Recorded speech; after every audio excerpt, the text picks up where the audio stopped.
অনেকে বলে সেটিং, অনেকে বলে ইনস্টলেশন, যেটাই বলেন সব কিছু কি স্থাপন করা। এই স্থাপন করার সংজ্ঞাটা কি জানি? যেমন আমি এখানে দাঁড়াইছি, এখানে কি ব্যানারটা আছে, পিছনে ব্যানারটা আছে না, স্থাপন করছে, ঠিক আছে কি? দুটা প্রজেক্টর ছিল, স্থাপন করা হয়েছে। এখানে মাইকিং এর জন্য যে সাউন্ড সিস্টেম, ওটাও কিন্তু স্থাপন করা হয়েছে, তাই না? যারা ডেকোরেশনে ইন্টেরিয়রে কাজ করতো তারা ডেকোরেশন করছে। হল কর্তৃপক্ষ এখানে কি চেয়ার টেবিল স্থাপন করছে। সুন্দর লাগতেছে না? ভালো হলে ভালো, খারাপ হলে খারাপ, তাই না? এই ব্যানারটা যদি একটু টাকা হতো তাহলে আপনারা বলতেন যে এই যারা আমরা প্রোগ্রামে যারা আসছি এরা একটা কি ভালো না, এদের কোনো ইয়ে নাই, রুচিবোধের ক্ষেত্রেও তাই। আমি ইনডোরটা ঠিকভাবে যদি না বসাই, ঠিকভাবে যদি আউটডোরটা না বসাই, তাহলে কিন্তু দেখতেও সুন্দর লাগবে না, কমপ্লেন আসবে, ইনডোর থেকেও সমস্যা হবে, আউটডোর থেকে সমস্যা হবে।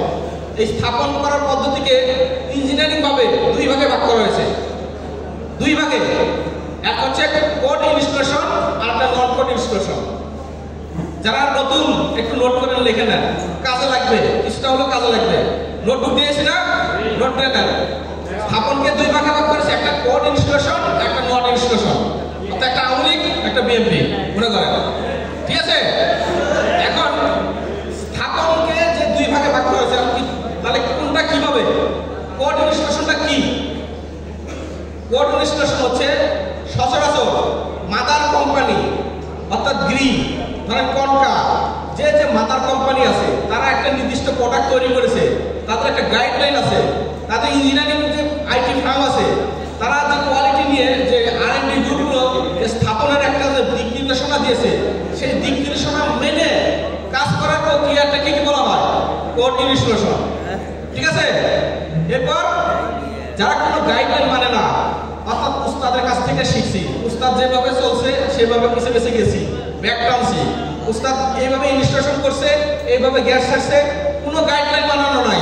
উস্তাদ তো তার উস্তাদের কাছ থেকে শিখছে, লেখাপড়ার মতো কোনো সে দিক নির্দেশনা কিছু জানে না। ঠিক সেইভাবে কাজ করার প্রক্রিয়াটাকে বলা হয় কি? নন কোড ইনস্টলেশন। তাহলে আমরা কোনটার পক্ষে? কোনটার পক্ষে? কোড। কোডটা নন কোড? কোড। নন কোড?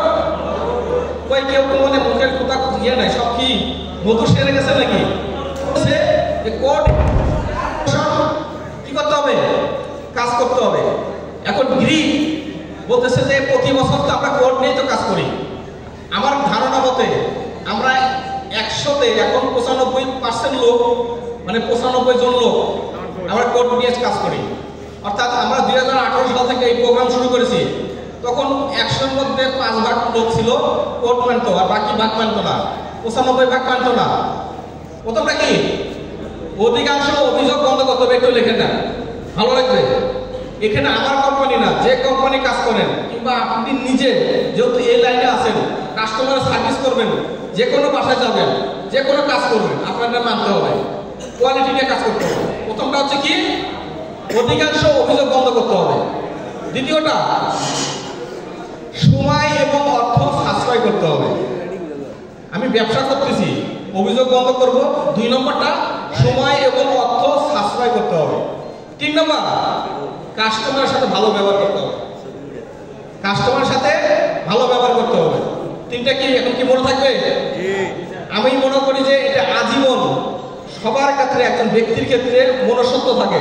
এই মনুষ্যত্ব যদি ঠিক থাকে, একজন নিজেকে যদি আমি মনে করি যে আমি একজন ভালো মানুষ, আমি তাহলে এই 3টে যদি মনে থাকে, তাহলে আপনার কোনো কিছু হবে না, কোনো কিছু হবে না।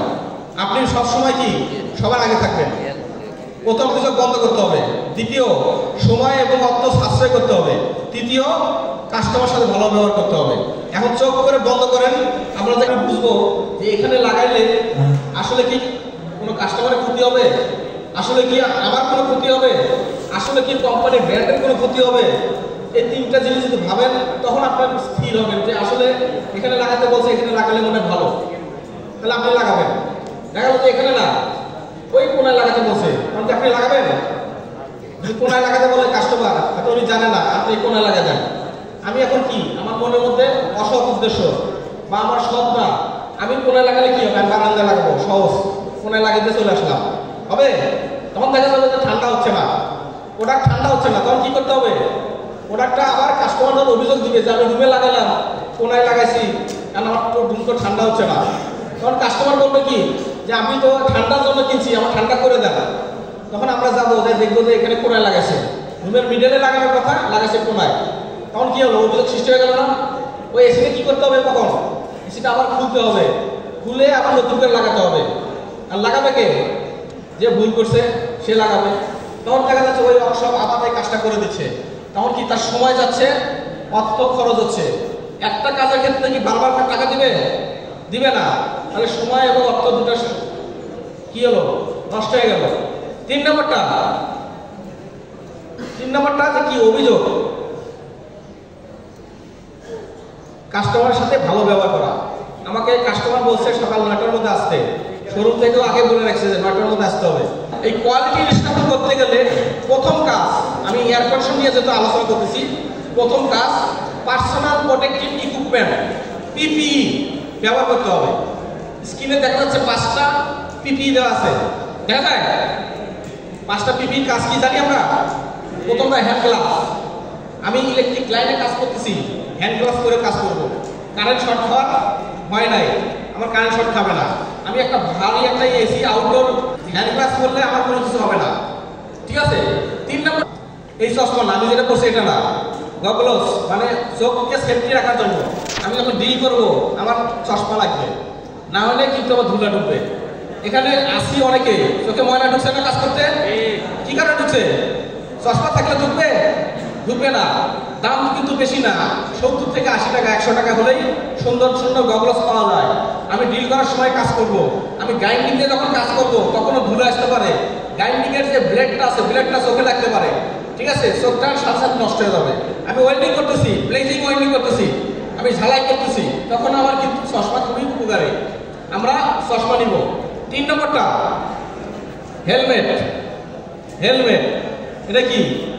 যে কোনো ক্ষেত্রে মাথাকে কি মানুষের সমস্ত যে মস্তিষ্ক রক্তক্ষরণ হলে সাথে সাথে মানুষ দেয়। হাত পরে ভেঙে গেলে কিন্তু বেঁচে থাকা যায়, মাথা ভেঙে বেঁচে থাকা যায় না। আমরা যখন বাইরে কাজ করব তখন অবশ্যই হেলমেট পরিধান করব। পরে গেলে কি হবে?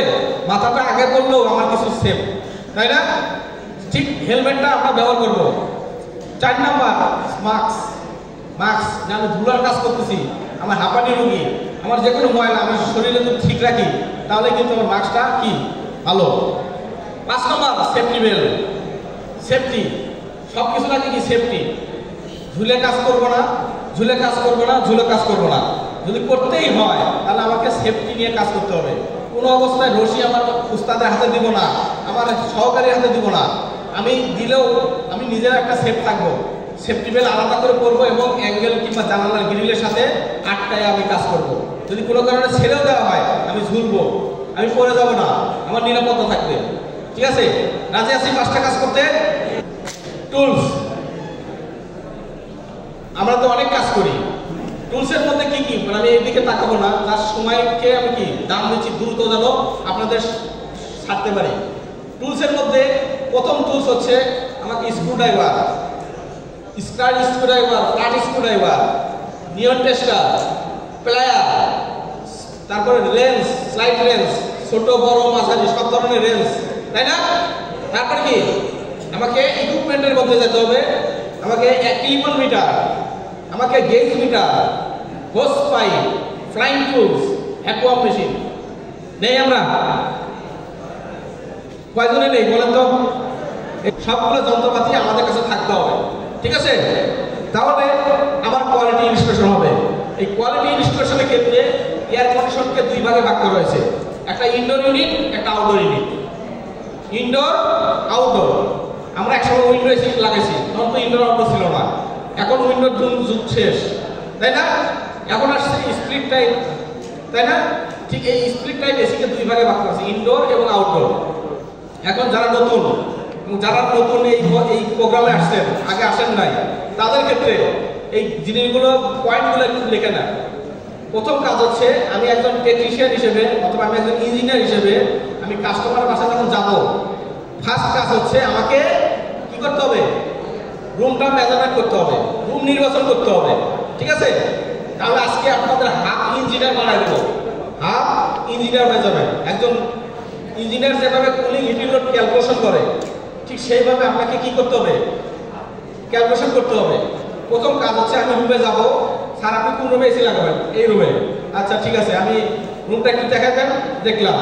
ফার্স্ট কাজ হচ্ছে রুমটা আমাকে মাপতে হবে। রুমের কত ফিট লম্বা, কত ফিট প্রস্থ, দৈর্ঘ্য প্রস্থ মাপতে হবে। আমরা তো জানি স্কোয়ার ফিট কি জিনিস, জানি আমরা? কয়জন জানি? হাত তোলে সবাই। যারা জানি না এবার তারা হাত তোলেন, সমস্যা না, ইজ্জত যাবে না, আজকে ইজ্জত বাড়াই দেবো। স্কোয়ার ফিটের ইংলিশ শব্দ, বাংলায় কিন্তু আমরা লেখাপড়া করে আসছি। আমি নিজেও যখন আমি ইঞ্জিনিয়ারিং পাস করছি তখনও কিন্তু বর্গ ফুট হিসেবে চিনতাম। ঢাকার যখন আসছি ইংলিশে একটু কাঁচা, ঢাকাতে এসে দেখি মানুষ কয় স্কোয়ার ফিট। স্কোয়ার ফিটের কি জিনিস চিনি না। ঠিক আছে, মাপার পর যদি 120 স্কোয়ার ফিট হয় তখন তাকে বলা হয় 1 টন। হাইট থাকবে 10 ফিট। তাহলে দৈর্ঘ্য গুণন প্রস্থ গুণন উচ্চতা যখন দিব সেটার নাম কি? বাংলায় বলে ঘনফুট, ইংলিশে বলে সিএফটি। বলে যে ফ্রিজটা কত সিএফটি, এটাও কিন্তু আমি বুঝতাম না সিএফটি কি জিনিস। ঠিক আছে, পরে বুঝলাম যে দৈর্ঘ্য গুণন প্রস্থ গুণন উচ্চতা, এটাকে ইংলিশে বলা হয় কিউবিক ফিট বা সিইউএফটি। ঠিক আছে, ফ্রিজ বলে না যে একটা ফ্রিজ 7 সিএফটি। তার মানে কি ওই ফ্রিজের ভিতরে যে দৈর্ঘ্য যা আসবে সেটাই হচ্ছে সিএফটি। 1 সিএফটি সমান কত লিটার? 28.3 লিটার। কোন কোম্পানি ফ্রিজ সিএফটি দ্বারা প্রকাশ করে, কোন কোম্পানি কি লিটার দ্বারা প্রকাশ করে। যারা লিটার দ্বারা প্রকাশ করে তাদেরটা হচ্ছে রাইট।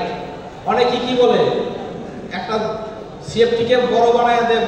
এটার কারণ হচ্ছে কোন কোন ক্ষেত্রে কি রুমের উচ্চতা বেশি না, উচ্চতা বেশি না। এই যে আমরা এখানে যে অডিটোরিয়ামে আসছি, এখানে রুমের ক্ষেত্রফল ধরেন 10 ফিট বাই 12 ফিট যদি হয় তাহলে উচ্চতা কত দেখেন? এখান থেকে উপরে উচ্চতা কি ডাবল না, প্রায় 20 ফিটের মতো হয়ে গেছে। কারণ আমাকে কি করতে হবে? 120 কে 20 দিয়ে গুণন করতে হবে। যেটা আসবে সেটাই হলো কি সিএফটি। এই সিএফটি কে 1200 দিয়ে ভাগ দিতে হবে, 1200 দিয়ে ভাগ দিতে হবে। অনেক মসজিদ, অনেক অডিটোরিয়াম, অনেক বড় বড় হলগুলো আছে, কোনোটাতে 12 ফিট, কোনোটাতে 14 ফিট, কোনোটাতে 15 ফিট, কোনোটাতে 10.5 ফিট। যখন হবে তখন আপনি কি 10 ফিটের উপরে যখন আসবে তখন আপনাকে সিএফটিতে নিতে হবে। 10 ফিটের নিচে থাকলে সিএফটিতে নেওয়ার দরকার নাই। ঠিক আছে, আমরা গিরি বলছে 120 স্কোয়ার ফিটে 1 টন, সিএফটিতে হলো 1200 সিএফটিতে 1 টন। ঠিক আছে, এখন আমি যখন আসবো আমাকে রুমটা মেজারমেন্ট করতে হবে। ওই সময় যদি কাস্টমার 1 টন এসি নিয়ে আসছে, আপনি মেজারমেন্ট করে দেখলেন যে 180 স্কোয়ার ফিট, তাহলে কি লাগাবেন? লাগাবেন না। কাস্টমারকে বলতে হবে স্যার আমি তো এসি 1 টন নিয়ে আসছেন, আমি তো দেখি স্যার 1.5 টন লাগে। এখন কি করতে হবে? স্যার এসিটা একটু চেঞ্জ করে আপনাকে 1.5 টন নিতে হবে, নাহলে কিন্তু কোম্পানি ওয়ারেন্টি দিবে না। ঠিক আছে, কারণ যদি আপনি ভাবেন যে না আমি তো লাগাতে আসছি, আমার তো পরে আবার সময় নষ্ট হয়ে যাচ্ছে, আমার তো অন্য কাজ করতে হবে। আপনি অন্য কাজ করেন, কিন্তু এটা নলেজটা দিতে হবে।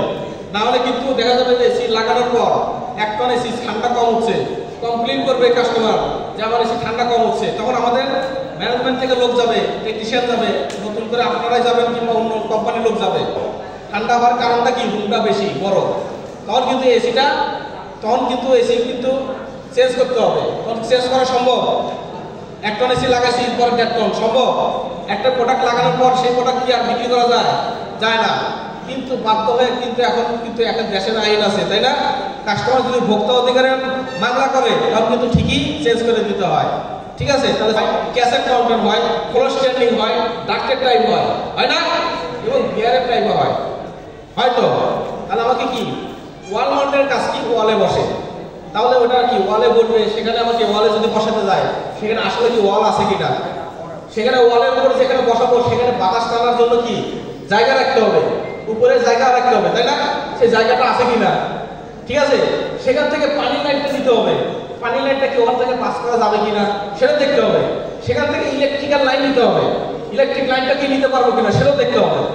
আমি যাই কি দাম লাগাই দিব, দেখলাম লাগাইছি, পানি লাইনটা আমি কি করতে হবে? আউট করতে পারতেছি না, কারণ পানি লাইন আউট করার জন্য জায়গা নাই, চারপাশে অফিস, মাঝখানে এসি লাগাচ্ছি। তখন বলবো স্যার আমি তো ভুল করে ফেলাইছি, একটা বালতি দিয়ে দেন স্যার, তাহলে এই পানিটার সমাধান। একটু ভুল হয়ে গেছে স্যার, একটু সরি স্যার। সরি মানবে? মানবে না। কাস্টমার ভুল করছে, আমি তো ভুল করবো না, আমাকে আগে থেকে জানাতে হবে যে স্যার আপনার এই মডেল না নিয়ে একটা কাজ করেন স্যার, ক্যাসেট টাইপ নেন, ক্যাসেট টাইপ দিলে কি হচ্ছে, সার্ভার ভিতর পানি লাইন আছে, পাম্প মোটর আছে, পাইপ লাইনটা উপর দিয়ে ফল সিলিং দিয়ে যে কোনো জায়গায় চালাতে পারে, তাহলে ক্যাসেট টাইপ নিব, তাই না? ঠিক এইভাবে আমাকে নির্বাচন করতে হবে। এখন আমাকে মডেল তো আমরা জানি কি না, আমরা কি জানি মডেল? ওয়াল মাউন্টেন কেমন, ক্যাসেট মাউন্টেন কেমন, সিলিং মাউন্টেন কেমন, জানি তো নাকি? আপনাদের প্রয়োজন হলে আমাদের ওয়েবসাইটে ঢুকবেন, আমাদের আপনার যে প্রোগ্রামটা কতটুকু হবে, আমি 120 স্কয়ার ফিটে লাগাই দিলাম, কিন্তু আউটডোর হলো কি 100 ফিট দূরে, হবে? হবে না। গিরি বলছে 120 স্কয়ার ফিট রুম, সেই রুমে হাইট হবে 10 ফিট হাইট, ওই রুমের এসি পাইপের দূরত্ব হবে সর্বোচ্চ 30 ফিট পর্যন্ত। কত ফিট? 30 ফিট। এই 30 ফিটের মধ্যে যদি হয় আপনি 1 টন দিতে পারবেন, বুঝতে পারছি? 30 ফিটের মধ্যে যদি হয় 1 টন দিতে পারবেন। এরপর যদি পাইপ বেড়ে যায় প্রতি 30 ফিটের জন্য হাফ টন বাড়াতে হবে, বুঝতে পারছি? প্রতি 30 ফিট, অর্থাৎ ধরেন 60 ফিট পর্যন্ত যদি পাইপ থাকে সেখানে কি হবে, 1 টনের জায়গায় 1.5 টন। যদি 90 ফিট হয় তখন 1 টনের জায়গায় কি হবে, 2 টন। ঠিক আছে? এখন আমার প্রশ্ন যে আমি একটা রুমে 1 টন এসি লাগাচ্ছি, সেই রুমের দূরত্ব, পাইপ দূরত্ব আছে 100 feet, room square feet 120, height হলো 10, পাইপ দূরত্ব ইনডোর থেকে আউটডোর দূরত্ব হবে কত, 100 ফিট। তাহলে কয় টন লাগবে, কে বলতে পারবে? হ্যাঁ, 3 টন। আর একটা প্রয়োজন আছে, হাত তুলেন। আর একটা যারা আছেন তাদের উত্তর রাইট। ঠিক আছে, ইঞ্জিনিয়ার বলছি, হাফ ইঞ্জিনিয়ার কিন্তু হয়ে গেছি। তাহলে আমাকে এইভাবে নির্বাচন করতে হবে। 120 স্কয়ার ফিট রুম, সেই রুমে 30 ফিট পাইপ, হাইট হলো 10 ফিট, ওই রুমে 6 জন মানুষ থাকতে পারবে, 6 জন মানুষ কন্টিনিউ থাকতে পারবে, একটা কম্পিউটার থাকবে, দুটা লাইট থাকবে। ঠিক আছে, তাহলে 1 টনই যথেষ্ট। পাইপ দূরত্ব 30 ফিট, কোনো সমস্যা নাই। ঠিক আছে, এরপর যদি অতিরিক্ত মানুষ থাকে তাহলে অতিরিক্ত ক্যালকুলেশন করতে হবে। ঠিক আছে, এখন ধরেন একটা কিন্ডারগার্টেন, একটা স্কুল, রুমগুলো ছোট, রুম হলো ছোট, এখন সেই রুমে 120 স্কয়ার ফিট, পাইপ দূরত্ব 30 ফিটের মধ্যে 1 টন দিয়ে দিছি। এখন স্টুডেন্ট আছে প্রায় 40 জন, সিআর দিয়ে 40 জন বসাই দিছি, তখন 1 টন হয় না। তাহলে কি করে ক্যালকুলেশন করবেন? আমি কতজন বলছি? 6 জন। তাহলে 40 জনকে কি মাইনাস করেন, 6 দিয়ে মাইনাস করেন, কতজন হয়? 40 থেকে 6 বাদ দিলে কত হয়? হ্যাঁ, 34। একজন মানুষ থেকে 550 বিটিউ পার আওয়ার তাপ উৎপন্ন হয়। এটা নোট করেন, একজন মানুষ থেকে যে হিট বের হয় 550 বিটিউ পার আওয়ার, প্রতি ঘন্টা তাপ উৎপন্ন হয়। আমরা এয়ার কন্ডিশন যে বিক্রি করি 1 টন সমান কত হাজার বিটিউ? 12,000 বিটিউ। 12,000 বিটিউ, 12,000 বিটিউতে 1 টন। তাহলে একজন মানুষ থেকে 550 বিটিউ পার আওয়ার তাপ উৎপন্ন হচ্ছে। তাহলে আমাকে 34 গুণন 550 বিটিউতে গুণন করেন, কত আসে? একটা ক্যালকুলেটর বাই করেন, ভাগ দেন। জন্য লাগছে 1.5 টন, আর ওই রুমের জন্য লাগছে 1 টন। তাহলে কয় টন লাগাতে হবে? 2.5 টন। আমি কি বোঝাতে পারছি? এখন কথা হচ্ছে যে এইরকম ম্যান হিট করতে হবে, তাহলে কিন্তু টন ঠিক থাকবে। বিশেষ করে যেখানে কন্টিনিউ এসি চলে, আবার এটা মসজিদের ক্ষেত্রে দরকার নাই, স্কয়ার ফিট মেরে দেবেন। মসজিদের ক্ষেত্রে দৈর্ঘ্য গুণন প্রস্থ গুণন উচ্চতা যা আসবে সেই হিসেবে মারবেন, কারণ মসজিদে এসি চলে কতক্ষণ? 30 মিনিট, কোনো সমস্যা নাই। 30 মিনিট এমনি চলবে, এসি অটোর দরকার নাই। ঠিক আছে, কিংবা কোনো জায়গায় কি কোনো একটা যোগ করবো, কতগুলো লাইট, 20 ওয়াটের লাইট আছে 100টা, তাহলে 100 ওয়াটের 20 ওয়াটের লাইট আছে, তাহলে 20 ওয়াট গুণন কত? 100, কত আসবে? 20,000। আমরা জানি যে 3,518 ওয়াট সমান 1 টন। 3,118 ওয়াট সমান কি? 1 টন হিট, মেশিনের হিট। তখন আমাকে ওখানে হিট করতে হবে, তাহলে হবে। ঠিক আছে, এছাড়াও রুম যদি এক পাশে কি গ্লাস, 10 ফিট বাই 12 ফিট, এক পাশে গ্লাস, সেই গ্লাসটা যদি পূর্ব দিকে হয় তাহলে কি রোদ পড়ে? ওটা যদি একটা অফিস হয় তাহলে সকাল 8টা থেকে বিকেল 5টা পর্যন্ত অফিস, তাহলে রোদ পড়তেছে, তাহলে আমাকে ওখানে হাফ টন বাড়াতে হবে। অথবা দক্ষিণ দেয়ালে রোদ পড়ে, পশ্চিম দেয়ালে রোদ পড়ে, এখন দেখা যাচ্ছে যে রোদ পড়ে ভালো কথা, সেটা পাশে একটা বিল্ডিং আছে, রোদ পড়ে না, তাহলে আমাকে 1 টনই যথেষ্ট। ঠিক আছে, তখন আমাকে ঘুরতে হবে না। কিন্তু দেখা যাচ্ছে যে টপ ফ্লোর, আমাকে মানে দেয়াল 2 পাশে জানালা, কোনো সমস্যা নাই, 120 চলবে, কিন্তু কিন্তু এমনভাবে গ্লাস দেওয়া সম্পূর্ণই পার্টিশন দিয়ে গ্লাস, তাহলে আমাকে হাফ পয়েন্ট বাড়াতে হবে, ঠিক আছে। এছাড়া যখন কোনো দোকানে ধরেন একটা রেস্টুরেন্টে এসি লাগানো আছে, যে ঢুকলে সোনাকি একজন ইঞ্জিনিয়ার বাংলাদেশের টেকনাফ থেকে তেঁতুলিয়ায় যে কোনো একটা কম্প্রেসর যদি খারাপ হয় তাহলে সাইট ইঞ্জিনিয়ার ওখানে যায়, যা ভিজিট করে সাইট ইঞ্জিনিয়ার যে দেখে যে ওখানে যে রুমের মেজারমেন্ট ঠিক আছে কিনা, কি কারণে কম্প্রেসরটা খারাপ হলো, 10 বছর ওয়ারেন্টি দিছি 1 বছরের মাথায় কেন কম্প্রেসর খারাপ হলো, কিংবা 5 বছরের মাথায় খারাপ হলো কেন, তখন যে রুমের মেজারমেন্ট দেখতে হয়, পাইপ দেখতে হয়, সম্পূর্ণ বিভাগ ভিত্তি করে তখন আমরা একটা ডিসিশন নেই আসলে কম্প্রেসর পাবে, ঠিক আছে। তখন আমরা কম্প্রেসর দেই। দেখা যায় অনেক জায়গায় রুম বড়, তখন কিন্তু কম্প্রেসর পায় না, ওয়ারেন্টি পায় না, কারণ ওয়ারেন্টি কার্ডে লেখা আছে, এই গাইডলাইনগুলো লেখা আছে, ঠিক আছে। হয়তো অনেক সেলসম্যান আছে তারা চাপাবাজি করে বিক্রির জন্য চাপাবাজি করে দিয়ে দেয়, কিন্তু ওখানে যে কাস্টমার ধরা খায়। তাহলে আমরা কি এখন কি পারবো ইনশাআল্লাহ? আমরা কি ইঞ্জিনিয়ার হতে পারছি? সার্টিফিকেট দিয়ে দেবো ইঞ্জিনিয়ারিং, ঠিক আছে। পাল্লা সিস্টেম করে দেন সব এদিকে যে লাগাই দিই, তাহলে কি হবে? আমার কাজের সেফটি থাকবে, ঠিক আছে। এখন কথা হচ্ছে যে কাস্টমার রাজি না, কারণ কাস্টমার বাসায় কি অনেক বাসায় কি ভাড়া থাকে বাড়িওয়ালা কাটতে দিবে না, অতিরিক্ত চার্জ পায় না, চার্জ পায় কাস্টমার থেকে নেই, এই চার্জটা আমরা অতিরিক্ত হিসেবে নেই। এয়ারকুল কন্ডেন্সার কাজ হচ্ছে বায়ুমণ্ডলের যে বাতাস থাকে, স্বাভাবিক যে বাতাস, সেই বাতাসের তাপমাত্রা ধরেন 30 থেকে 35 থাকতে পারে, এই বাতাসটাকে কি করে বসাইছে, তাহলে কোনটা ঠিক কোনটা ব্যাঠিক বুঝতে পারছি তো, যে লম্বা রুম হলে এখানে বসানো উচিত ছিল, তাই না? ঠিক নিচেরটা কিন্তু রাইট, সেইভাবে আমরা বসাবো। দেখেন একটা বিড়াল এসি যদি ভালো করে লাগায় সে আরামে কমফর্ট ফিল করে। এখন আপনার ধরেন এই যে ক্যাসেট টাইপ লাগাইছে, এখানে ক্যাসেট টাইপ লাগাইছে, ওটা থেকে এটা ডিস্টেন্স বেশি, কারণ এই অংশটাকে বাতাসটাকে দেওয়ার জন্য কি ক্যাসেট টাইপ লাগানো, তাই না? আর ওখানে সব যদি ওখানে লাগাইতো তাহলে এই লোকগুলো বুঝতে পারতো না, এই পাশের লোকগুলো সমস্যা হতো, ঠান্ডা পায় না, কারণ সব বাতাসের দিকে আসতো, ঠিক আছে। ঠিক সেইভাবে আমাকে রুমের মেজারমেন্ট করে এসিটা বসাতে হবে। এখন আমি তো আলোচনা করলাম কি রুম নির্বাচন করলাম, ফার্স্টে মডেল নির্বাচন করলাম, এখন আমরা কি এখন ফিটিংয়ে যাচ্ছি, ইনস্টলেশনে যাচ্ছি, তাই না? যেহেতু ইনস্টলেশন নিয়ে কথা বলতেছি, ইনস্টলেশনে যাচ্ছি। পরীক্ষায় আসছে গ্রি এসি ইনডোর ইউনিট বসাতে গেলে ছাদ থেকে কতটুকু ডিস্টেন্সে রাখতে হয়? 4 থেকে 6 ইঞ্চি।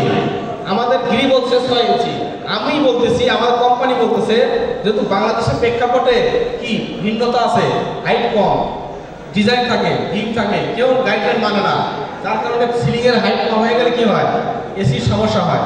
ঠিক সেই জন্য কমপক্ষে 4 ইঞ্চি জায়গা রাখতে হবে, 4 ইঞ্চি জায়গা রাখতে হবে। যদি না রাখি তাহলে এসির কম্প্রেসর নষ্ট হয়ে যাবে, কারণ কি রুম থেকে বাতাস টানতে পারবে না, ঠান্ডা সঠিক পরিমাণ দিবে না, ঠিক আছে। যদি গ্যাপ কম রাখি 4 ইঞ্চি নিচে, তাহলে 4টা সমস্যা হয়, একটু খেয়াল রাখেন।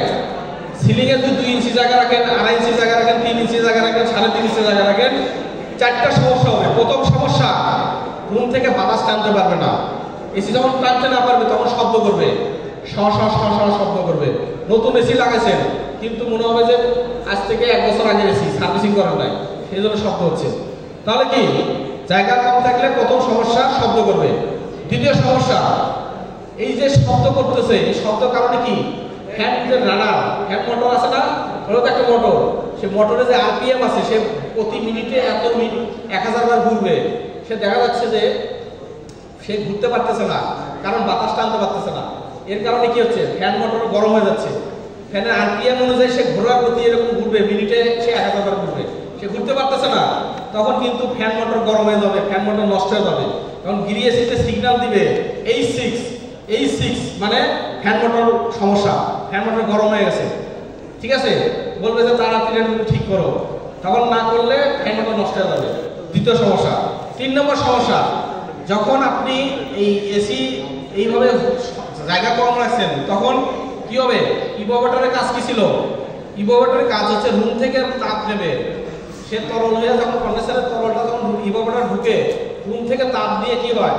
সে বাষ্প পরিণত হয়, কিন্তু সে বাষ্প হতে পারতেছে না, কারণ সে বাতাস টানতে পারতেছে না। না পারার কারণে কি হচ্ছে?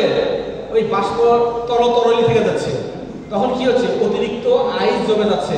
তখন দেখা যায় কাস্টমার বলতেছে যে সিটা পানি পড়ে, কট করে শব্দ করে, মানে অতিরিক্ত বরফ জমে গেছে, সে রুম থেকে বাতাস টানতে পারতেছে না।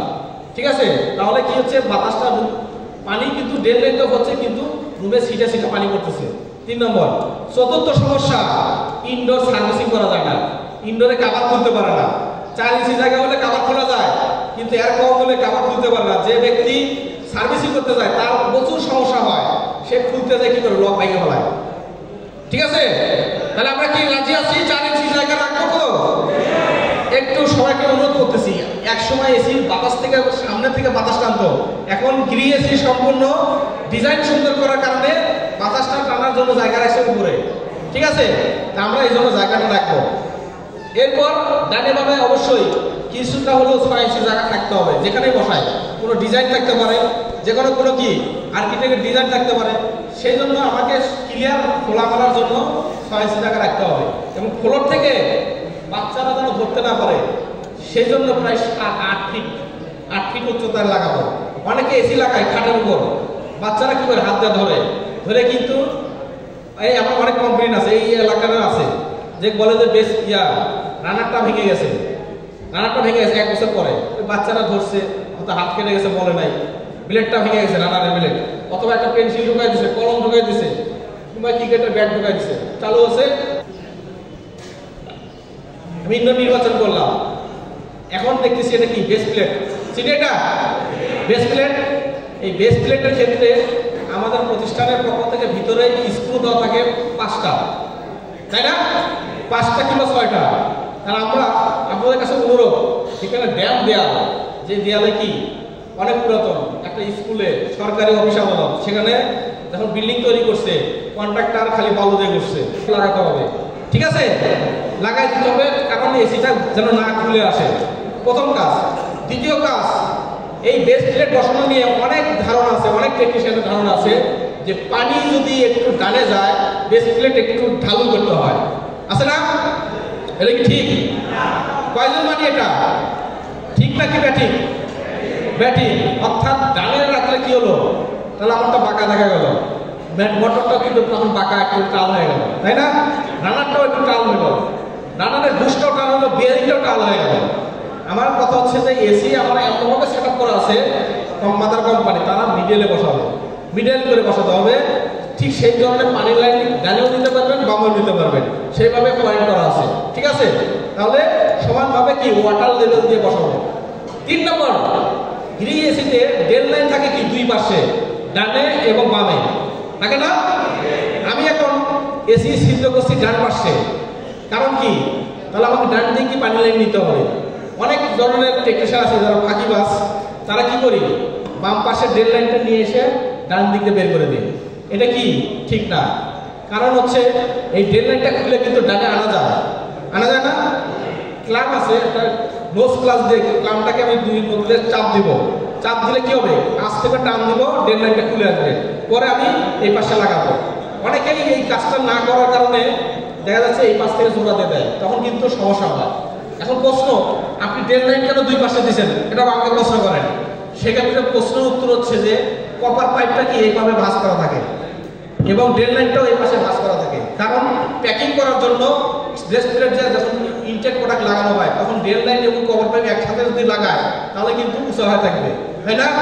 আর এটা একটা কারণ, অনেক ক্ষেত্রে আমি এসি ছিদ্র করতেছি ডান পাশে কিন্তু অনেক গ্লাস, তাহলে আমার বাম পাশে ড্রেন লাইন আছে, তাহলে আমি এই বাম পাশে ড্রেন লাইনটা লাগাই দেবো, কপার পাইপটা আমি ব্যাক করে নিতে পারবো, কোনো সমস্যা নাই। কিন্তু ড্রেন লাইনটা নিলে দেখা যায় যে তখন পানি না পড়লেও 6 মাস পরে হালকা একটু ময়লা হলেই পানিটা ওভারফ্লো হয়ে পড়তেছে। পড়ার কারণে কি হচ্ছে, এসি ঠান্ডা হচ্ছে না, ঠান্ডা ঠিকই হচ্ছে কিন্তু রুম দিয়ে পানি পড়তেছে, তাই না? তখন কাস্টমার কমপ্লেন করবে, তখন এই পানি লাইন ঠিক করা যাবে না। তখন ঠিক করতে গেলে এসিটা আবার নামাতে হবে, নামায় আমাকে হোল্ড করতে হবে, ড্রেন লাইনটা প্রসেস করতে হবে, তারপরে তাহলে কি ইনটেক থাকবে না, অভিযোগ আসবে না, কাস্টমারের অভিযোগ আসবে, অর্থ এবং সময় সাশ্রয় হবে না। আর প্রোডাক্টটা কি ইনটেক থাকবে তখন? নতুন একটা প্রোডাক্ট নতুন অবস্থায় লাগানোর পর সেই প্রোডাক্টটা কি হয়, সেই প্রোডাক্টটা নতুন অবস্থায় থাকে, 20 বছর 30 বছর চলবে, কোনো সমস্যা নাই। যখনই খুলবেন আর নতুনত্ব আর নাই, কারণ সঠিক পরিমাণ ভ্যাকুয়াম করবেন না, গ্যাস দিবেন না ঠিকভাবে, তখন কিন্তু এসিটা নষ্ট হয়ে যাবে। তা আমরা সেই কাজগুলো অবশ্যই মেনে চলবো। এখন বেস প্লেটের বিষয়ে জানলাম, এমনকি ছিদ্রর একটা বিষয় আছে না, ছিদ্র করতে হয়। যারা নতুন তাদের ক্ষেত্রে বলতেছি, ছিদ্রটা আমরা সরাসরি যখন ড্রিল মেশিনটা ঢুকাই সোজাসুজি একটু বাঁকা করবো, অ্যাঙ্গেলে বাঁকা করবো, রুম থেকে নিচ দিক বাইরের দিকে বাঁকা করে করবো, অর্থাৎ প্রায় 45 ডিগ্রি অ্যাঙ্গেলে বাঁকা করে ছিদ্র করবো। ছিদ্র করলে কি হলো, পাইপটা যখন যাবে আউটডোর যদি নিচে বসে তখন পাইপটা নামাবো, ওই সময় বৃষ্টির যে পানিটা পড়বে ওই পানিতে কোনো সমস্যা হবে না, পানির বাইরে চলে যাবে, রুমে আসবে না। যদি কোনো কারণে প্লাস্টার ফেটে যায় তাও রুমে পানি আসবে না, ঠিক আছে। এখন প্রশ্ন, ছিদ্র বাঁকা করেই করলাম, আউটডোর দিব ছাদে, তাহলে কি করব, পাইপটা কি সোজাসুজি নিয়ে যাবো? না, ছিদ্র থেকে বাইরে যাবে, যাওয়ার পর 6 ইঞ্চি পাইপটা নামাবো, নামায় একটা ব্যান্ড দিব, দিয়ে সোজা ছাদে, বাঁকা তাড়া করবো না, সোজা ছাদে যাবো। তাহলে কি হবে, বৃষ্টি হাজার বন্ধ করলো, বৃষ্টির পানি কি চুয়ে চুয়ে চুয়ে চুয়ে যেন রুমে না পড়ে, যখন গ্রাউন্ড করবো পানিটা বাইরে করে যাবে, ঠিক আছে। ঠিক আমরা সেইভাবে ইনস্টলেশন করব। এই ইনস্টলেশনের জন্য এখানে একটা আসলে ছবিতে দেখা যাচ্ছে না, একটা প্লাস্টিক এটা যখন হোল বন্ধ করব ঠিক সেই সময় ওই কাভারটা আমি কি করব, লাগাবো, লাগাইয়া কি করব, এক হাতে ধরবো আর এক হাতে সিমেন্ট মারবো, ঠিক আছে। যারা হোল বন্ধ করে, বিশেষ করে টেকনিশিয়ান না সহকারীগুলো করে, তখন তাদের খুব কষ্ট হয়। যখন হোল বন্ধ করে দেখা যায় আপনি একটু পানি দিয়ে সিমেন্ট লাগায়, পড়ে যাচ্ছে, আবার লাগাচ্ছে, পড়ে যাচ্ছে, আবার লাগাচ্ছে, পড়ে যাচ্ছে। আপনি ওই কাভারটা না ফেলে কাভারটা আগে ওখানে যে আগে সেট আপ করেন, করে বাঁ হাতে ধরেন আর অল্প একটু ভিজিয়ে নিয়ে সিমেন্ট মারেন, দেখবেন যে 30 সেকেন্ডের মধ্যে আপনার কাজ কমপ্লিট। কিন্তু না জেনে এই প্লাস্টিকটা ফালাই দেয়। এখানে ছবিতে স্পষ্ট দেখা যাচ্ছে না, যে এখানে যেহেতু আলোর কারণে প্রজেক্টরে ভালো আসতেছে না। খুবই সুন্দর করে যদি করেন দেখবেন যে কোনো অবস্থায় প্লাস্টার ফাটবে না, আপনার কাজটা সহজ হয়ে যাবে। এসির ইনডোর যখন নির্বাচন করব, অবশ্যই ইনডোর, এরপর আসে আউটডোর। আউটডোরে কি এখানে কি ছাদের উপর বসানো না, ছাদের উপর যদি বসে সহজে আমরা অ্যাঙ্গেল বসাই, তাই না। আমরা এখন দেখি যদি ছাদের উপর যদি আউটডোর বসে, যদি বায়ুমণ্ডলের বাতাসটা কিভাবে পাস করতে হবে, দেখেন আমরা ছবিতে দেখতে পাচ্ছি এটা একটা সাইড ডিসচার্জ, মানে সাইড দিয়ে বাতাস মারে, আরেকটা আছে কি উপর দিকে বাতাস মারে, সেটা হলো টপ ডিসচার্জ বলা হয়। গিরিএসিতে কিন্তু সব ধরনের আউটডোর হয়, বিশেষ করে ভিআরএম এসিগুলোর ক্ষেত্রে আউটডোর হয় কি উপর দিকে যায় বাতাস, ঠিক আছে। আর স্প্লিটারগুলো কি সাইডে যায়, সাইডে গেলে কি সাইডে এই অংশটা কি খোলা রাখছে না, এখন যদি এটা ঘুরে ওই দিকে লাগাতাম হয়তো হবে না। ঠিক সেইভাবে কাজ করবো, আউটডোর এমনভাবে নির্বাচন করবো যেন সহজভাবে যেন কি টেকনিশিয়ান যেন যাতায়াত করতে পারে, এবং একটা আউটডোর থেকে আরেকটা আউটডোরের ডিস্টেন্স, যেখানে অ্যাঙ্গেল ঘোরানোর জন্য যখন গ্যাস চার্জ করতে গেলে নাইট টাইট দিতে গেলে রেঞ্জ ঘোরাতে হয় 12 ইঞ্চি রেঞ্জ, অর্থাৎ 12 ইঞ্চি জায়গা আমাকে রাখতে হবে, মেনটেন্যান্সের জন্য জায়গা রাখতে হবে, গ্যাস চার্জের জন্য জায়গা রাখতে হবে। ঠিক সেইভাবে আউটডোর নির্বাচন করব।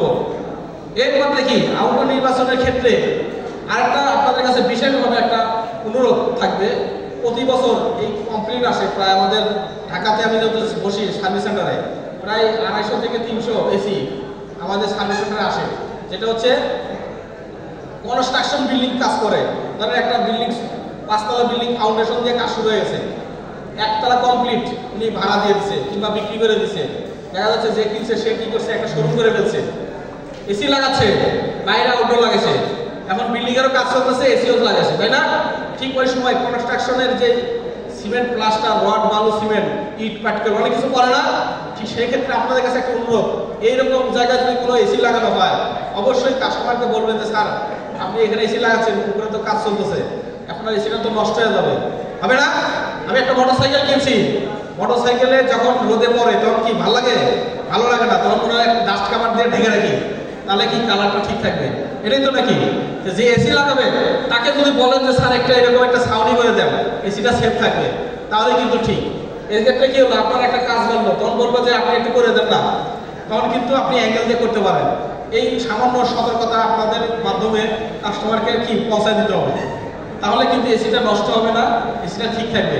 অনেক কমপ্লেইন আসে যে কন্ডেন্সারের ভিতরে সিমেন্ট বালু ঢুকে নষ্ট হয়ে গেছে, বুঝছে না। অনেক গার্মেন্টস ফ্যাক্টরি আছে, দেখা যাচ্ছে উপর থেকে ঝুট ফেলাচ্ছে, এসির ভিতরে ঢুকে যাচ্ছে, আপনি ওটা দেন না, ওটা দিলে কিন্তু কিছুটা হলে কি এসিটা ডাস্ট করতে কেন রক্ষা পাইল, তাই না। এই যে আউটডোর নির্বাচনের ক্ষেত্রে দুইটা বিল্ডিং এর বেশিরভাগ ক্ষেত্রে কি দুই বিল্ডিং এর চিপাই তো এসি বসাতে হয়, তাই না। এই পাশে একটা বিল্ডিং, এই পাশে একটা বিল্ডিং। আমাদের গিরি বলছে যেখানে প্রায় 4 ফিট জায়গা থাকবে, সেখানে আমি আউটার বসাবো। 4 ফিটের নিচে হলে বসাবো না। পুরোটা গ্যাপের জন্য, পুরোটা গ্যাপে, এই বিল্ডিং এবং ওই বিল্ডিং এর গ্যাপে। অর্থাৎ বাংলাদেশে বেশিরভাগ ক্ষেত্রে আইন বানানো হয় না, বিল্ডিং প্রোডাকশনে আইন বানানো হয় না। দুই ভাইয়ে বিল্ডিং করছে, উনি আগে করছে, উনি ওনার জায়গায় সীমানা ছেড়ে বসে ফেলাইছে। এখন আমি করতেছি, আমি কি ছাড়বো? ছাড়বো না। দেখা যাচ্ছে যে চিপাচিপি, সেই জায়গায় যদি এসি লাগাতে যায় কমপক্ষে 48 ইঞ্চি বা 4 ফিট জায়গা থাকতে হবে। 1 টন এবং 1.5 টন এসির সাইজ একটু ছোট, সেই জন্য 40 ইঞ্চি পর্যন্ত লাগাতে পারবেন।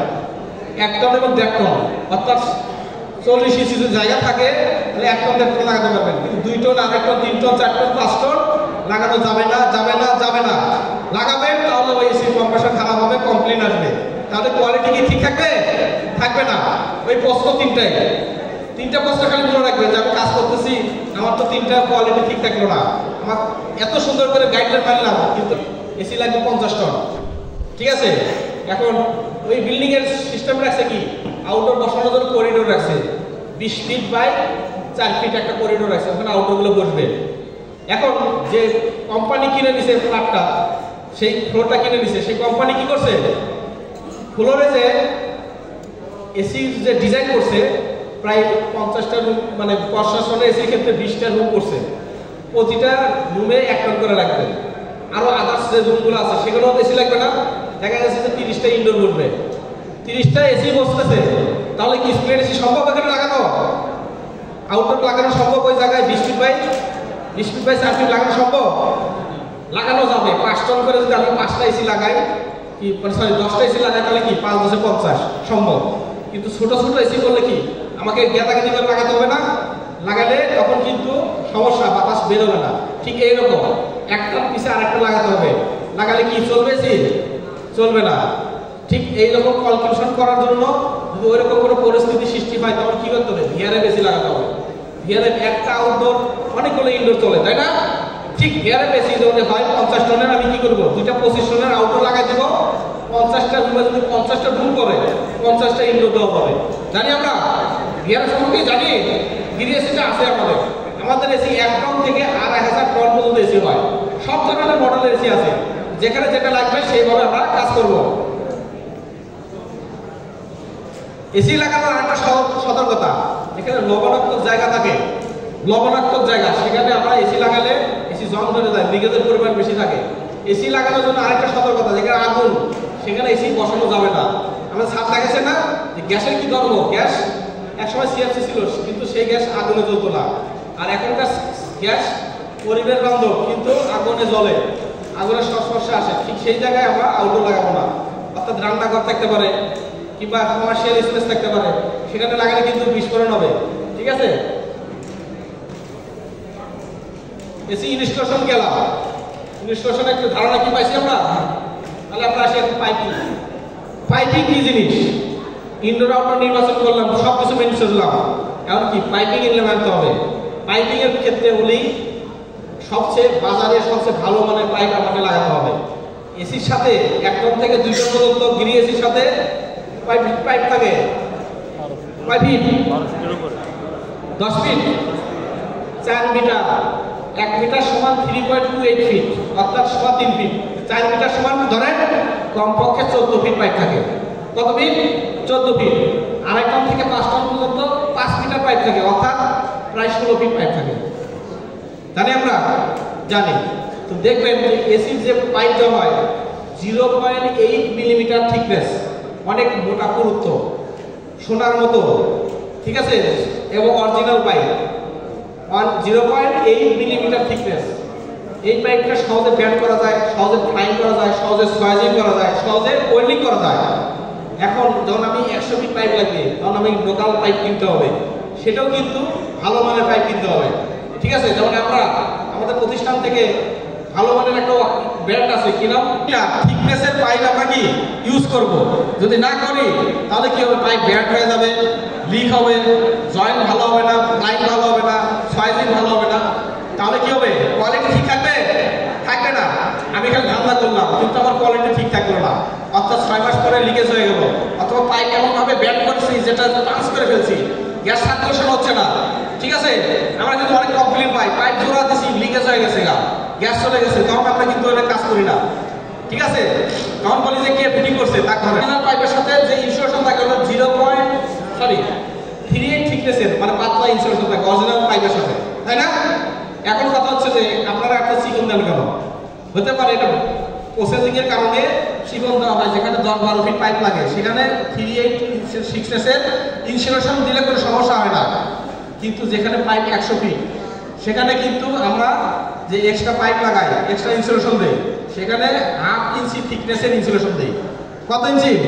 1/2 ইঞ্চি। তাহলে আপনি কি করবেন? ওই 1/2 ইঞ্চি দিবেন, 1/2 ইঞ্চি, 1/2 ইঞ্চি, ঠিক আছে? কোনো অবস্থায় 38 দেওয়া যাবে না, তাহলে কিন্তু পাইপের তাপরোধক, পাইপের তো দুইটা গ্যাস দুইভাবে যায় না, এক পাইপ দিয়ে যায় কি তরল, আরেক পাইপ দিয়ে যায় হলো বাষ্প। এটা মোটা পাইপ, সেটাতে আসে বাষ্প, আর যেটা চিকন সেটা যায় কি তরল। কারণ 100 ফিট পাইপ আমরা আউটডোর করছি 100 ফিট দূরত্বে, তাহলে কিন্তু সেক্ষেত্রে কাজ দেওয়ার আগে কিন্তু পাইপটা কি বাষ্প যদি থাকে সে তরল হয়ে যায়, তাই না? আর যে তরল থাকে সে বাষ্প হয়ে যায়, তখন কিন্তু কম্প্রেসর এবং কন্ডেন্সারের মধ্যে, ইভাপোরেটর এবং কন্ডেন্সারের মধ্যে কি ব্যবধান সৃষ্টি হয়, তখন ঠান্ডার পরিমাণ কমে যায়, ঠিক আছে? ঠিক সেই জায়গায় 1/2 ইঞ্চি থিকনেসের ইনসুলেশন দিতে হবে।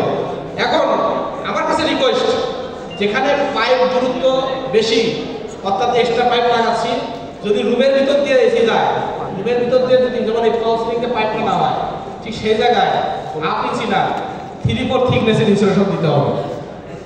বুঝাতে পারছি? 3/4 খালি ওই টুকের জন্য, ওই রুমের ভিতরে যতটুকু থাকবে সেই টুকের জন্য। কি কষ্ট বিষয়? দাম একটু বেশি, হয়তো 1/2 ইঞ্চি পাইপের দাম যদি হয় 80 টাকা পিস, 3/4 থিকনেসের ইনসুলেশন দাম হবে 100 টাকা পিস। কিন্তু আপনার পরিষ্কার যেখানে ফলস লিঙ্ক আছে, ব্যাংকে কাজ করতেছেন কিংবা কোনো কর্পোরেট অফিসে, সেখানে কিন্তু এসি ফলস লিঙ্কের নিচে ঠান্ডা ঠিক থাকে, উপরে কিন্তু ঘামে। ফলস লিঙ্কের উপরে কি আর্দ্রতার পরিমাণ বেশি থাকার কারণে ইনসুলেশনের সংস্পর্শে এসে কি হয়, ঘামের সৃষ্টি হয়, টপ টপ করে পানি পড়ে, সিলিং ভেসে যায়, নষ্ট হয়। তাহলে কি হয়? সিলিং নষ্ট হলে কাস্টমার কি ক্ষতি হয়ে গেল না? ঠিক সেই জায়গায় পরে আমাকে ঠিক করতে গেলে কি আবার পাইপ কাটতে হবে, কেটে আবার নতুন করে ইনসুলেশন ঢোকাতে হবে। তাহলে সম্ভব? তাহলে কোয়ালিটি ঠিক থাকবে? ঠিক থাকবে না। তাহলে ওই জায়গাটা আমরা কি করবো? 3/4 থিকনেসের ইনসুলেশন দিব, তাহলে একবারে শেষ, আজীবন চলবে, কোনো সমস্যা থাকবে না। বুঝতে পারছি? এরপর আসি, ছবিতে একটু দেখেন কষ্ট করে, আসলে প্রজেক্টরের সমস্যা কালার জনিত কারণে সাপের মতো একটা পরিস্থিতি দেখা যাচ্ছে। সিরিয়াটা যারা এই পাশে দেখতে পাচ্ছেন, দেখেন এটার নাম কি? ইউ-ট্যাপ, ওয়েল ট্যাপ, এবার ট্যাপ লো বা কি পি-ট্যাপ, যে যে নামে বলেন। এটা বুঝি কিছু আমরা প্রতি বছর বলি, কিন্তু কেউ কাজ করি না, মনোযোগ দিই না। একজন দক্ষ টেকনিশিয়ানের কাজ হচ্ছে দক্ষতা বৃদ্ধি করা। এই পি-ট্যাপ, ওয়েল ট্যাপ, এবার ট্যাপ লো বা কি ওয়েল ট্যাপ একই জিনিস। এটা কি ধরনের ব্যবহার করা হয় জানি আমরা? কে বলতে পারবে? বুঝি কেউ? প্রতি বছর কম্প্রেসর খারাপ হয়, আমরা কিন্তু বলছি যে এটা পোস্ট ভিজিট হয়। ভিজিট হলে দেখা যায় পাইপ দূরত্ব অনেক বেশি, পাইপ দূরত্ব অনেক বেশি। সেখানে যারা ভালো মানের টেকনিশিয়ান যদি এটা মেনে চলি, তাহলে সেখানে জীবনেও কম্প্রেসর খারাপ হবে না। সেটার নাম হলো ওয়েল ট্যাপ। এটার কাজ হচ্ছে যে কি, সাকশন পাইপ থাকে একটা, ডিসচার্জ পাইপ একটা থাকে। এই সাকশন পাইপে আমাকে ওই পিট, এই ইউ ট্যাপ দিতে হবে, অর্থাৎ প্রতি 15 ফিট পর পর। এখানে 100 স্কোয়ার ফিট রুম ছিল, এসি লাগাচ্ছে 2.5 টন, ঠিক আছে? তাহলে একটা মোটা পাইপ, একটা চিকন পাইপ। আমার প্রশ্ন হচ্ছে যে আপনি মোটা পাইপে প্রতি 15 ফিট পর পর এই ওয়েল ট্যাপ দিতে হবে। ওয়েল ট্যাপ দিলে কি হবে? এই যে দেখেন এখান থেকে যখন গ্যাসটা নামতেছে, এখানে এসে কি হচ্ছে, একটা ইউ এর মধ্যে একটা ব্যান্ড করছে, যার কারণে কি হচ্ছে, এসির সাথে যে কম্প্রেসর থাকে না, কম্প্রেসর তো তেল থাকে, এই তেলটা কি হয় পুরো পাইপ এসে সাইকেলের ভিতরে কিন্তু গ্যাসের সাথে সাথে চলাচল করে, গ্যাসের সাথে চলাচল করে। যেখানে আপনি একটা ব্যান্ড দিবেন, তখন কি হবে, ওই তেলটা এসে ওখানে অবস্থান করবে। এক সময় যখন ওই ব্যান্ডটা ঠিক হয়ে যাবে, তখন ধাক্কা মেরে সে আবার গ্যাস তেলটা চলে যাবে, সে কোনো জায়গায় অবস্থান করতে পারবে না। অর্থাৎ এখানে আমি এখানে 200-500 জন লোক আছেন, একজন একজনকে যদি বাই করি, একজন একজনকে যদি বের করে দেই, বের হবে, কিন্তু কিছু কিছু ঘাটতে নেমে আছে না, থেমে যাবে, যাবো না। পাইপের থেকে মানে কম্প্রেসর থেকে বের হয়ে যায়, ওই তেলটা তো ফেরত আসতে হবে। ফেরত না আসে তখন কি হয়, কম্প্রেসরে দুর্বল হয়ে যায়, পাম্পিং লস হয়, কম্প্রেসর পিস্টন কি হয় ভেঙে যায়, সেই জন্য কম্প্রেসর খারাপ হয়। তো এই ক্ষেত্রে আমরা প্রায় প্রতি বছর যেভাবে দেখি যেখানে লং পাইপ ডিস্টেন্স সেখানেই কম্প্রেসর খারাপ হচ্ছে। খারাপ হলে কি হচ্ছে যে ওই জায়গায় দেখছি যে ওইখানে ওয়েল্ডার কেউ দেয় নাই। আমরা কিন্তু এই গাইডলাইন মেনে চলি, কোম্পানি যারা কাজ করি এই গাইডলাইন মানি, ঠিক আছে? আমরা কেন করবো তো ইনশাআল্লাহ। নতুন তাদের ক্ষেত্রে প্রসেস বলি, সাকশন ডিসচার্জ পাইপ থাকে সমান সমানে রাখবো, কেবল রাখবো উপরে, তার নিচে রাখবো কি ড্রেন পাইপ। এইভাবে করে আমরা কি করব, 2 ফিট পর পর কি টেপ লাগাবো এবং 3 ফিট পর পর কি টাই ক্লিপ লাগাবো, তাহলে যেন পাইপটা যেন না খুলে যায়, ঠিক আছে? তাহলে আপনি 100 ফিট লাগান, কোনো সমস্যা নাই। অনেক কিন্তু কাজ করতেছি লাগার পাইপ টানার সময় সব ভুলে যায়, তখন ড্রেন লাইনে পুরোটা যায়, ওভারফ্লো করে পানি পড়ে না। তাহলে এইভাবে আমরা কাজ করব। এবার কি পাইপিং এর কাজ শেষ, এখন কি আমাকে কমিশনিং চালাতে হবে, তো ইলেকট্রিক্যাল কাজ করতে হবে না? ইলেকট্রিক্যাল কাজ, এখানে একটা ডায়াগ্রাম দেখা যাচ্ছে, ডায়াগ্রাম তো সবাই চিনি আমরা। কি থাকে এসির ভিতরে ইনডোর থেকে আউটডোরের যে লাইন থাকে কয়টা তার থাকে? 4টা তার থাকে, নিউট্রাল, ফেজ, আর্থিং এবং কন্ট্রোল, এই তো নাকি? তাহলে এই কাজটা ক্ষেত্রে আমরা অসংখ্য ভুল করি গাইডলাইন সঠিক না জানার কারণে। আজকে জানাই না লাল কালার কি হবে? ফেজ। ফেজ কি লাল কালার? হ্যাঁ, এটা হলো ইন্টারন্যাশনাল। আমরা মাতৃভাষায় বাংলা, তাই না? যখন বাইরে যাই, দেশে যাই, তখন কি বাংলা কথা দেওয়ার কাজ আসে না? ইন্টারন্যাশনাল। ঠিক ইন্টারন্যাশনাল কোড হচ্ছে, ফেজ হচ্ছে কি লাল কালার, নিউট্রাল কি কালার? হ্যাঁ, নীল কালার। হ্যাঁ, যারা কালো করেন তাদের হচ্ছে ভুল। সব সময় লাল হলো ফেজ, নীল হলো নিউট্রাল, আর্থিক কি কালার? হলুদ কিংবা সবুজের সমন্বয় যেটা, সেটা হলো আর্থিক, ঠিক আছে? এরপরে ধরেন সাদা থাকতে পারে, কালো থাকতে পারে, ব্রাউন থাকতে পারে, যেটা থাকুক সেটা হবে কি কন্ট্রোল। তাহলে এইভাবে যদি আপনি মাইলের পর মাইল হাজার হাজার তার জোড়া দেন, কোনো সমস্যা নাই। কিন্তু সামান্য 100 ফিট লাগাতে গেছেন, যে ভুলে গেছেন, কালোর সাথে লাল, লালের সাথে কালো লাগাই দিয়েছেন, পরে এসে এসি চলে না। এত কোয়ালিটিতে কাজ করলাম, এসি চললো না, আর কি ভুল হবে? ভুলের কারণে একটা সিগন্যাল আসে E6 ইরর কোড, অর্থাৎ কমিউনিকেশন ইরর। কমিউনিকেশন ইরোর সাথে আউটডোরের যোগাযোগ বিচ্ছিন্ন, ঠিক আছে? আমরা কি এবার বুঝবো তো ইনশাআল্লাহ? এই কোড বানার পর আসি কমিশনিং এর কাজ কি। আমি পাইপ জোড়া দিলাম, 100 ফিট পাইপ লাগাইছি, পাইপের ভিতরে যে ওয়েল্ডিং করছি, ওয়েল্ডিং এর ভিতরে একটা ময়েশ্চার করছে না, ময়লা করছে, সেটা কি করতে হবে? ফ্লাশ করতে হবে। যখন এক্সট্রা পাইপ লাগাবো তখন অবশ্যই আমাকে ফ্লাশ করতে হবে। কি দিয়ে ফ্লাশ করবো? নাইট্রোজেন দিয়া। পরীক্ষা আসছে যে এসির প্রেসার লিক চেক করতে গেলে কত প্রেসার দিয়ে লিক চেক করতে হয়? এসির জন্য কত উত্তর দিচ্ছেন? 250 থেকে 300, 250 থেকে 300 PSI প্রেসার দিয়ে লিক চেক করতে হয়। লিক চেক করার আগে কি করতে হবে? নাইট্রোজেন ফ্লাশ করতে হবে। এখন প্রশ্ন হচ্ছে, বাংলাদেশের প্রেক্ষাপটে আমরা বলতেছি যে পরিবেশ দূষিত করতেছি গ্যাস ছেড়ে, গ্যাস দিয়েই তো করতে হয়, আর কিছু করার নাই। কারণ প্রতিটা কাস্টমার বাসায় নাইট্রোজেন দেওয়া সম্ভব না। এই জন্য প্রয়োজন হলো গ্যাস দিয়ে একটু কি করবো, যেহেতু পাইপ দূরত্ব বেশি, গ্যাস দিয়ে ফ্লাশ করবো। ফ্লাশ করে কি ময়লাগুলো বের করবো। বের করার পর আমাকে প্রেসার দিয়ে লিক চেক করতে হবে। কোথায় কোথায় লিক চেক করবো? যেখানে যেখানে আমি জোড়া দিছি, আমি এক্সট্রা পাইপটা কাছে জোড়া দিছি, সেই জায়গায় আমাকে ওয়েল্ডিংটা ভালো হয়েছে কিনা ওখানে লিক চেক করতে হবে।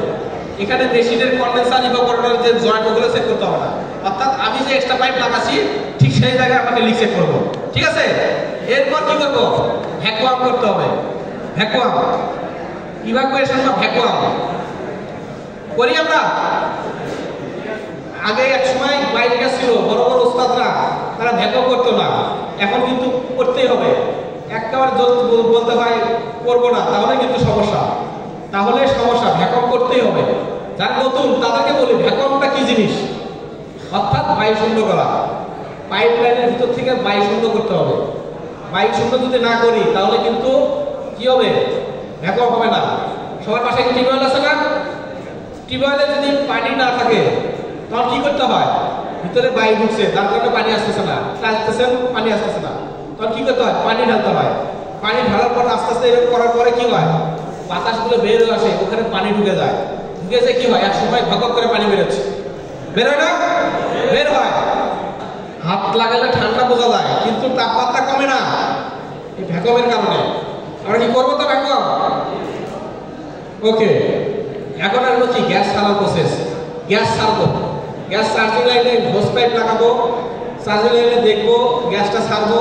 অনেকে ভুল করি, চার্জিং লাইনের যে এলইডিটা লাগাতে হয়, এলইডিটা এমনভাবে করতে যাই এলইডি প্যাচ খাই ফেলি, আস্তে ধীরে এলইডিটা গ্যাস ছাড়বো। ঠিক আছে, এলইডির উপরে একটা ক্যাপ থাকে, সাকশন ডিসচার্জের এলইডির উপর ক্যাপ থাকে, চার্জিং লাইনের উপর একটা ক্যাপ থাকে। এই ক্যাপটা অবশ্যই লাগাবো, কোনো কারণে হাতে থেকে পড়ে গেলে কিন্তু ওই দিক থেকে লিকেজ হয়। আপনি লাগাইলেন না, কাস্টমারও বুঝে না, কিন্তু বাস্তবে দেখা যায় লিকেজ হয়। যখন এসিটা চলতেছে, হঠাৎ করে যখন এসিটা কি হয়, তাপমাত্রা ঠিক আছে, তখন কি অটো হয় না? অটো হয়, তখন কম্প্রেসর গ্যাস করে বন্ধ হয়ে যায়। বন্ধ হলে কি হয়, ওই সময় একটা যে চাপ পড়লো, ওই চাপে 1 গ্রাম গ্যাস লিকেজ হয়ে যায়। আবার কম্প্রেসর ঝাট করে চালু হচ্ছে, আবার 1 গ্রাম গ্যাস চলে যাচ্ছে। দেখা যাচ্ছে যে 2 মাস পরে এসির গ্যাস প্রেশার থাকার কথা ছিল 120, সেখানে 2 মাস পরে গ্যাস প্রেশার হয়ে গেছে 80। লিক হয় নাই, কিন্তু এই কারণে গ্যাসটা চলে যাচ্ছে। ঠিক আছে, গিরি এসির ক্ষেত্রে নতুন যে গ্যাস 32 গ্যাস পরীক্ষা আসছিল, 32 গ্যাসের রানিং প্রেশার কত? রানিং প্রেশার কত? যারা 110 থেকে 115 পিএসআই দিয়েছেন তাদের উত্তর সঠিক, যারা এর বেশি দিয়েছেন তাদের ভুল। মনে থাকবে, 32 গ্যাসের রানিং প্রেশার 110 থেকে 116 পিএসআই। আর 410 এর গ্যাস প্রেশার কত? আর 410 এর গ্যাস প্রেশার 120 থেকে 130 পিএসআই। আর 22 গ্যাসের প্রেশার কত? 22 গ্যাসের 60 থেকে 65 পিএসআই। ঠিক আছে, মনে থাকবে তো? ঠিক সেইভাবে আমাকে গ্যাস মাপতে হবে, গ্যাস চার্জ করতে হবে। এরপর এসিটা চালাবো, চালানোর পরে এসির পাম্প, এসি ঠান্ডা দেখবো, রুমে কেমন ঠান্ডা হচ্ছে, বাইরে কেমন ঠান্ডা হচ্ছে দেখতে হবে। অ্যাম্পিয়ার দেখতে হবে, অ্যাম্পিয়ার মিটারে অ্যাম্পিয়ার সঠিক দিচ্ছে কিনা। ঠিক আছে, ঠিক সেইভাবে দেখবো। এখন হবে না, এখানে একটা মান দেওয়া আছে, দেখেন কয়েকটা জিনিস দেওয়া আছে। উপরেরটা দেখি, হাফ ইঞ্চি পাইপ, দেখেন মোটা পাইপ, এটা কি গ্যাস পাইপ, তাই না? গ্যাস পাইপ অর্থাৎ 1 মিটার পাইপে যদি 2 গ্রাম গ্যাস লাগে, মোটা পাইপ, পাইপটা দুটো থেকে, একটা মোটা একটা চিকন। উপরের লাইনটা দেখেন তাহলে বুঝবেন। একটা 1 টন এসির পাইপ যদি থাকে হাফ, সেই পাইপটা 1 মিটার সমান কত বলছি? 3.2, ধরেন 3 ফিট, 3 ফিট। এই 3 ফিট পাইপে 2 গ্রাম গ্যাস লাগে। এখন 1/4 পাইপ, যেটা লিকুইড পাইপ, সেখানে লাগে কত? 22 গ্রাম, 21.38, অর্থাৎ 22 গ্রাম। 22 ফিট 22 গ্রাম, আর হলো 2 গ্রাম, কত হলো? 4 গ্রাম। অর্থাৎ দুটা পাইপ যখন একসাথে টানবো, 3 ফিট দূরত্বে যদি পাইপ বাড়ে, তাহলে আমাকে কি হবে? 24 গ্রাম গ্যাস লাগবে। যদি এখন 2 মিটার অর্থাৎ 6 ফিট পাইপ বাড়ে, তাহলে কত হবে? 48 গ্রাম গ্যাস লাগবে। যদি ধরেন 20 ফিট পাইপ থাকে, তাহলে কত গ্রাম লাগবে? 48 কত? 50 গ্রাম করে ধরেন। 20 ফিট পাইপ হলে কত লাগবে? 400 গ্রাম গ্যাস লাগবে। তাহলে কি অনেকেই কিন্তু খানার মতো গ্যাস নিয়ে যায়, ঢুকায় দেয়, বারবার করে ঢুকায় দেয়। হবে ইনস্টলেশন কোয়ালিটি সম্পন্ন ইনস্টলেশন হয়েছে। ঠিক আছে, আমরা কি কোনটার পক্ষে ছিলাম? কোয়ালিটি ইনস্টলেশনের পক্ষে। এটাই আমার ছিল লাস্ট পর্যায়ে। আপনার কোম্পানির পক্ষ থেকে কি একটা ইনস্টলেশন রিপোর্ট দিতে হয়। রুমের সাকশন প্রেশার কত নিচে, এসির আউটডোরের সাকশন প্রেশার কত ছিল, এই এসিটা সার্কিট ব্রেকার ছিল কিনা। ঠিক আছে, আমরা সময়ের অভাবে অনেক প্রশ্ন, অনেক কথা, একদিনও শেষ হয় না। ইনস্টলেশন কি জিনিস?